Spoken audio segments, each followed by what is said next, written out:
ఆర్యవైశ్య సంఘం ఆధ్వర్యంలో కార్తీక వన సమారాధన.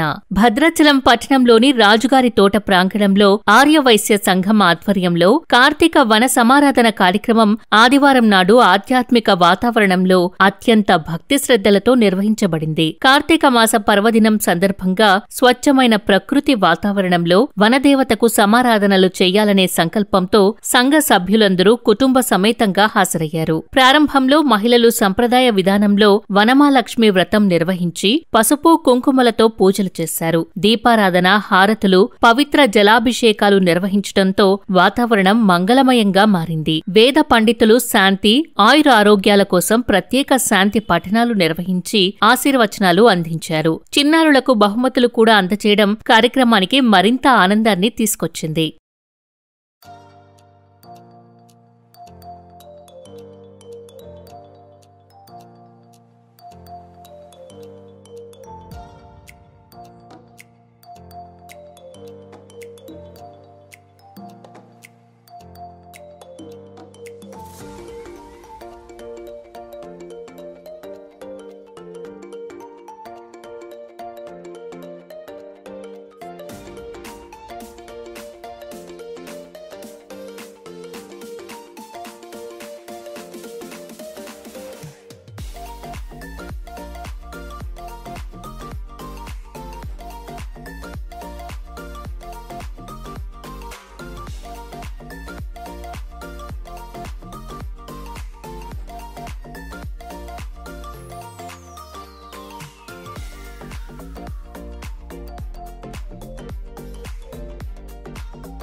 ఏంటంటే ఇక్కడ సభ్యత్వ నమోదు అనేది భద్రాద్రి కొత్తగూడెం జిల్లాలో సభ్యత్వం అనేది భద్రాచలంలోనే చాలా తక్కువగా ఉంది.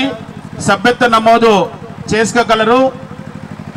అతి త్వరలో సభ్యత్వం అనేది 1050 రూపాయలు అవుతుంది. కాబట్టి ఈ అవకాశాన్ని అందరూ ఉపయోగించుకోండి. ఎందుకంటే ఒక దాంతో పోయేదానికి 1000 రూపాయలు కడితే ఒక సభ్యత్వం, ప్రస్తుతము 500 రూపాయల సభ్యత్వం మాత్రమే ఉంది. కాబట్టి ఎంతో ఉన్నత పదవులు చేద్దాం అనుకుంటున్న అందరికీ కూడా, ఇక్కడికి వచ్చిన ప్రతి ఒక్కరికి కూడా నా నమస్సుమాంజలు. భద్రాచలంలో కొత్త రామకృష్ణ గారు అధ్యక్షులైన తర్వాత ఇది మొదటి కార్తీక వన సమారాధన. ఈ వన సమారాధనలు మనం ప్రతి సంవత్సరం అందరూ ఇక్కడికి వచ్చి ఆటపాటలతో, భక్తి భావనతో సరదాగా గడిపి ఒక ఆదివారం అంతా కూడా సందడిగా చేసుకొని, అలాగే ప్రతి ఒక్కరు కూడా అద్భుతమైన రుచికరమైన భోజనం చేసి ఇక్కడి నుంచి వెళ్తున్నారు. ఈ కార్యక్రమానికి విచ్చేసిన దారా రమేష్ గారికి మా కృతజ్ఞతలు. ఈరోజు దారా రమేష్ గారు భద్రాద్రి కొత్తగూడెం జిల్లాలో ఆయన అధ్యక్షులైన తర్వాత ఎన్నో మంచి విషయాలు, మంచి పనులు చేసుకుంటూ వస్తున్నారు. ఎన్నో సేవా కార్యక్రమాలు చేస్తున్నారు. ఈ రోజున అంతకుముందున్న అధ్యక్షులు ఎంతోమంది మేము భవనం కట్టిస్తామని చెప్పిన మాట ఇచ్చినా కూడా ఆ మాట చెల్లనేరలేదు. కానీ ఇప్పుడు దారా రమేష్ గారు సైటు కోటేశ్వరరావు గారు ఇచ్చిన సైట్ని దాన్ని సద్వినియోగం చేసి అలాగే ఎమ్మెల్యే గారిని ఎన్నోసార్లు కలిసి ఈ ఫండ్ 24 లక్షల రూపాయలు